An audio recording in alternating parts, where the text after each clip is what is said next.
Di masa lalu, saya pernah membuat beberapa mesin terbang yang berbeda, mulai dari pesawat SpaceX Starship yang dikendalikan radio,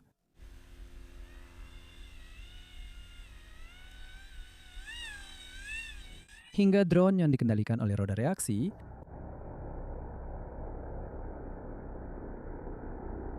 dan baru-baru ini sebuah drone yang dikendalikan oleh pendorong semburan gas.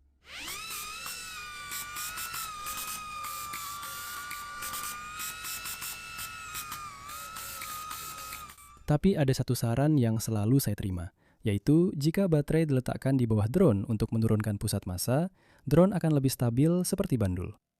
Tapi apakah ini benar-benar berhasil?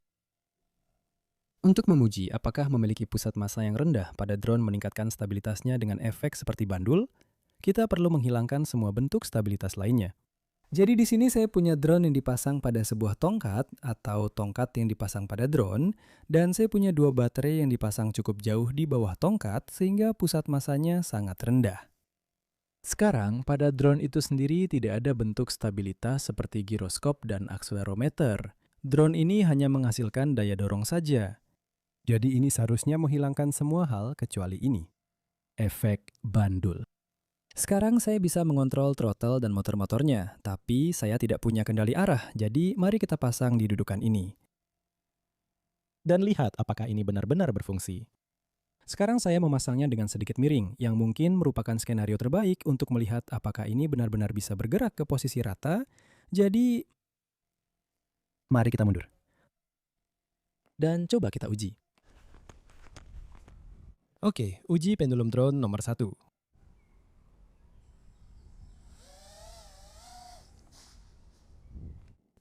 Menabrak pagar tanaman. Uji pendulum drone nomor 2.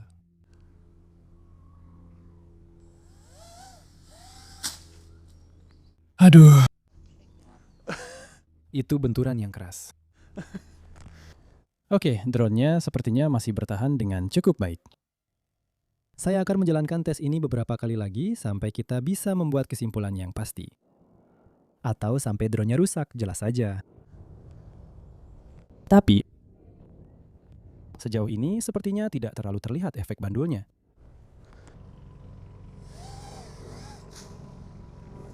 Jadi, saya rasa saya sudah membuat kesimpulan sementara dari uji coba penerbangan itu.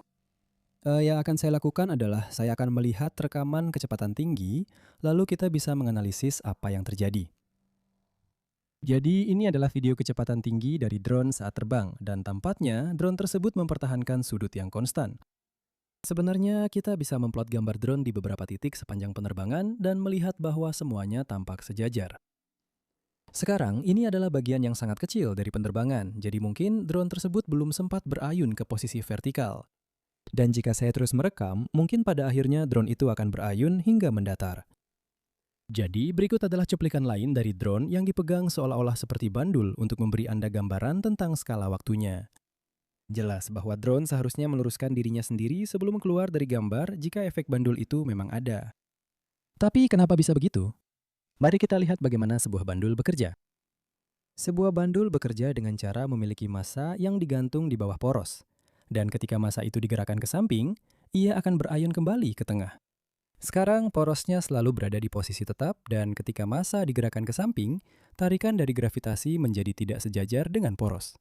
Ini menciptakan torsi yang memutar bandul sampai massanya kembali berada di bawah poros. Jadi, agar drone bisa berayun seperti bandul, tarikan dari gravitasi harus tidak sejajar dengan titik poros. Sekarang, karena gravitasi tidak menarik pada titik acak di suatu objek, kita mengatakan bahwa gravitasi bekerja pada pusat massa, yang merupakan posisi yang sama di mana objek tersebut seimbang. Tapi di mana titik porosnya? Dengan melempar sebuah objek ke udara sambil memutarnya, kita bisa melihat bahwa objek itu berputar di sekitar pusatnya, yang masuk akal jika kamu pernah melempar frisbee.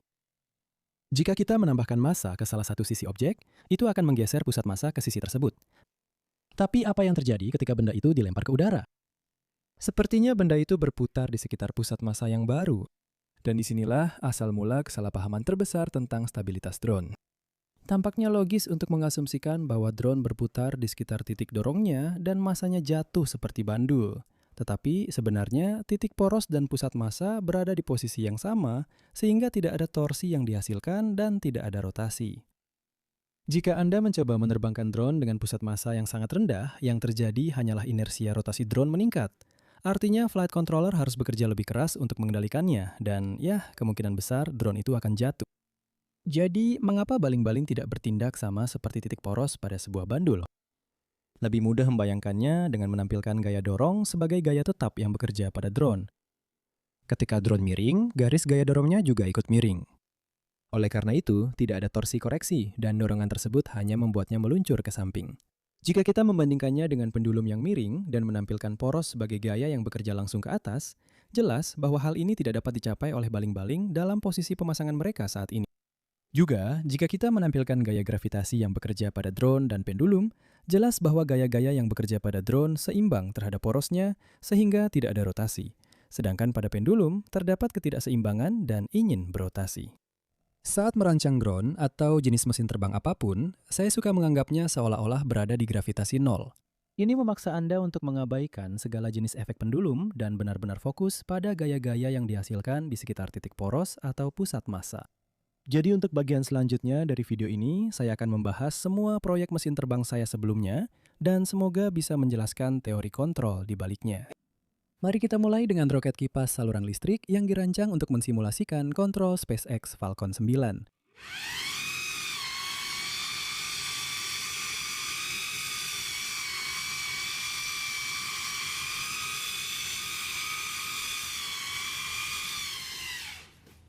Pada dasarnya, ini adalah tabung besar yang menggunakan thrust vectoring di bagian bawah untuk pengendalian.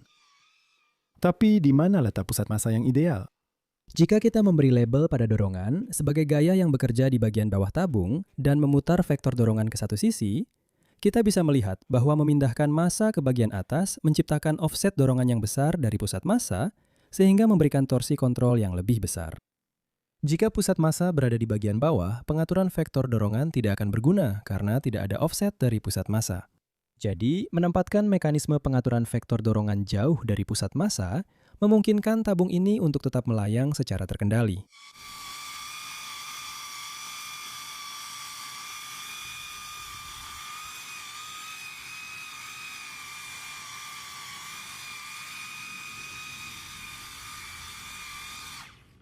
Sampai motornya terbakar habis. Contoh berikutnya adalah model Chinook yang dikendalikan dengan radio. Ini tidak terbang seperti Chinook asli, melainkan memiliki baling-baling yang arah dorongnya bisa diubah di bagian atas pesawat. Pada dasarnya, ini adalah kebalikan dari contoh sebelumnya. Jadi inilah dia terbang tanpa badan Chinook. Motor-motornya dapat berputar pada titik ini untuk mengubah arah dorongan demi pengendalian.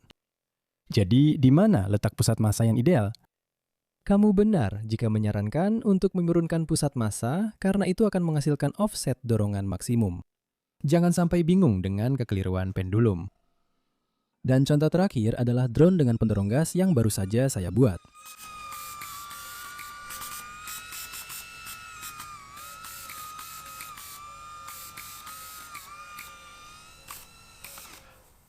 Karena drone ini memiliki dorongan yang tetap di tengah, garis dorongannya selalu melewati pusat massa dan oleh karena itu tidak menghasilkan torsi maupun rotasi. Karena alasan ini, saya memilih untuk memasang baterai di bagian atas, karena itu satu-satunya tempat yang cocok untuk memasangnya. Jika saya memasangnya di bagian bawah, itu tidak akan membuat perbedaan pada stabilitas, karena tetap sejajar dengan garis dorongan. Itu hanya akan sedikit menggeser titik poros ke bawah. Oleh karena itu, satu-satunya cara untuk mengendalikan pesawat ini adalah dengan menggunakan jet bertekanan tinggi pada lengan untuk menghasilkan gaya yang bekerja tidak tepat di pusat massa, sehingga pesawat dapat berputar. Jadi saya harap video ini telah meluruskan beberapa kesalahpahaman tentang stabilitas drone. Dan jika Anda ingin membaca lebih lanjut tentang topik ini, saya telah membuat sebuah situs web dengan informasi tambahan seperti apa itu stabilitas, apa itu kontrol, dan apakah aerodinamika berperan dalam kesalahan pendulum ini. Itu saja untuk video kali ini. Terima kasih banyak sudah menonton. Jika Anda menikmati videonya, silakan beri jempol ke atas. Jika Anda baru di channel saya dan ingin melihat proyek terbang gila lainnya, klik subscribe di bawah ini. Terima kasih banyak kepada semua pendukung saya di Patreon di patreon.com yang telah membuat video dan proyek seperti ini menjadi mungkin. Terima kasih sekali lagi sudah menonton dan sampai jumpa di video berikutnya. Sampai jumpa.